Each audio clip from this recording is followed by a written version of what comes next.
Alhamdulillah wassalatu wassalamu ala rasulillah wa ba'd.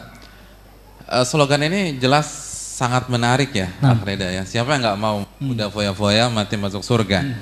Namun yang perlu kita ketahui bersama-sama, setiap slogan itu harus kita timbang dengan Al-Quranul Karim dan hadis Nabi Sallallahu Alaihi Wasallam. Kenapa demikian? Karena itulah timbangan kita sebagai seorang Muslim, sebagai seorang anak muda, seorang kaula muda yang beriman kepada Allah Subhanahu Wa Taala dan Rasulnya Sallallahu Alaihi Wasallam. Di antara ayat yang perlu kita renungkan tentang masalah ini adalah surat Al-Mu'minun. Coba kita buka surat Al-Mu'minun ayat 115. Allah mengatakan, afahasibatum annama khalaqnakum abatha wa annakum ilaina la turja'un. Apakah kalian berpikir bahwa kami ciptakan untuk foya-foya begitu saja? Masya Allah. Lalu kalian tidak kembali kepada kami? Kalian tidak dibangkitkan oleh Allah Subhanahu Wa Taala pada hari kiamat kelak? Lalu kalian tidak ditanya tentang satu demi satu apa yang kalian lakukan di dunia? Kaulah muda yang dirahmati oleh Allah Subhanahu Wa Taala dan jamaah sekalian, ayat ini seakan-akan memberikan renungan kepada kita. Karena Allah yang mengatakan, afahasibatum annama khalaqnakum abatha. Apakah kalian berpikir kalian diciptakan hanya untuk foya-foya begitu saja dan kalian tidak akan kembali kepada Allah Subhanahu Wa Taala? Kita semua akan kembali kepada Allah Subhanahu Wa Taala dan kita akan ditanya oleh Allah Jalla wa Ala. Bahkan kita tahu dalam hadis Tirmidzi, setiap kita akan berhadapan dengan Allah Subhanahu Wa Taala dan tidak akan beranjak kaki kita kecuali ditanya tentang 4 perkara. Dalam riwayat 5 perkara.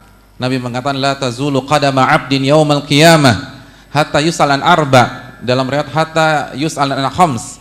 Tidak akan beranjak kaki seorang hamba dari hadapan Allah Subhanahu Wa Taala sampai ia ditanya tentang 4 perkara. Dalam riwayat 5 perkara.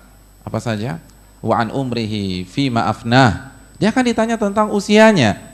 Dia akan ditanya tentang hidupnya. Dia akan ditanya tentang umurnya, bagaimana dia habiskan. Nah, kaulah muda dan jamaah sekalian yang dirahmati oleh Allah Subhanahu Wa Taala, yang menarik adalah yang berikutnya Nabi mengatakan wa syababihi fi ma'ablah.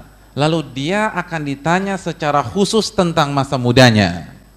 Padahal kita tahu masa muda itu bagian dari kehidupan. Seharusnya cukup saja Nabi mengatakan dia akan ditanya tentang hidupnya, selesai masalah. Tapi Nabi tidak berhenti sampai masalah hidup. Tidak berhenti tentang masalah umur, Nabi tidak berhenti tentang masalah usia, tapi Nabi memberikan fokus kepada masa muda. Nabi mengatakan wa an syababihi fi ma'ablah. Dia akan ditanya tentang masa mudanya, bagaimana ia habiskan, bagaimana ia isi kehidupan tersebut, kemana aja dia pergi. Jadi Allah akan tanya tentang masa muda kita secara detail. Ini penekanan. Kenapa demikian? Karena masa muda adalah masa yang paling strategis. Masa muda adalah masa yang paling potensial. Masa muda adalah masa di mana kita memiliki energi yang berada di titik puncak. Maka Allah akan tanya khusus tentang masalah ini. Masa mudanya ngapain nih gitu loh. Masa mudanya apakah rajin ngaji ke masjid, lalu mengkaji kitab-kitab ulama, atau hangout keluar, atau misalnya clubbing ke kafe sana, ke kafe sini, ke klub sana, ke klub sini. Ini akan ditanya oleh Allah Subhanahu Wa Taala secara khusus. Ada sesi khusus tentang masa muda kita. Lalu Nabi melanjutkan wa an malihi, dan dia akan ditanya tentang hartanya. Fi ma'an min aina iktasaba wa fi ma anfaqah. Dan dia akan ditanya tentang hartanya, bagaimana ia mendapatkan dan kemana ia alokasikan. Tadi slogannya kan mudah foya-foya. Nah, foya-foya kalau kita baca dalam Kamus Bahasa Indonesia, artinya adalah menghamburkan uang untuk kesenangan. Jadi untuk hura-hura, untuk hanya sekedar menikmati kehidupan malam, untuk masuk ke klub satu lalu pindah ke klub berikutnya, ketemu masuk ke pub satu ke pub berikutnya, itu foya-foya. Dan pada saat kita berada di hadapan Allah Subhanahu Wa Taala, kita akan ditanya tentang setiap rupiah yang kita keluarkan. Jadi apabila untuk sebuah kehidupan malam di Jakarta kita habiskan 10 juta, 10 juta itu akan ditanya oleh Allah Subhanahu Wa Taala. Ketika kita menghabiskan uang ratusan ribu, untuk misalnya beli lintingan ganja ya. Orang Jakarta, anak muda Jakarta bilang cimeng ya. Gele. Maka kita akan ditanya oleh Allah Subhanahu wa taala, kenapa Anda keluarkan uang untuk membeli ganja tersebut? Ketika kita membeli misalnya paket hemat putau atau kita membeli bong untuk minum ngisep sabu, maka kita akan ditanya oleh Allah Subhanahu wa taala, kenapa Anda keluarkan harta tersebut untuk barang-barang seperti itu? Semuanya serupiah demi serupiah. Dari mana Anda dapatkan dan bagaimana Anda keluarkan? Ini menunjukkan kita harus berpikir secara jernih. Saya yakin anak muda di Jakarta itu dewasa akhirnya. Nah, orang yang dewasa, dia harus berpikir jauh ke depan. Dia harus visioner. Kalau dia hanya berpikir hidupnya di masa esok hari atau lusa, apa bedanya dia dengan anak TK? Apa bedanya dengan dia anak SD? Salah satu hal yang sensitif bagi anak muda itu nggak mau dianggap anak-anak, nggak mau dianggap ABG, nggak mau dikatakan labil. Makanya ada istilah apa sih? Ababil ya, ABG labil. Tetapi ternyata masih labil juga. Buktinya dia menghabiskan uang begitu saja untuk satu malam, untuk foya-foya. Padahal Nabi SAW mengatakan setiap rupiah akan ditanya oleh Allah Subhanahu wa taala. Makanya akhirnya Nabi SAW pernah mengatakan dalam hadis riwayat Imam Bukhari, Nabi mengatakan man nuqishal hisabu udzib. Barang siapa yang dihisab oleh Allah Subhanahu wa taala, maka dia akan menderita. Dia akan sengsara. Dia akan hancur.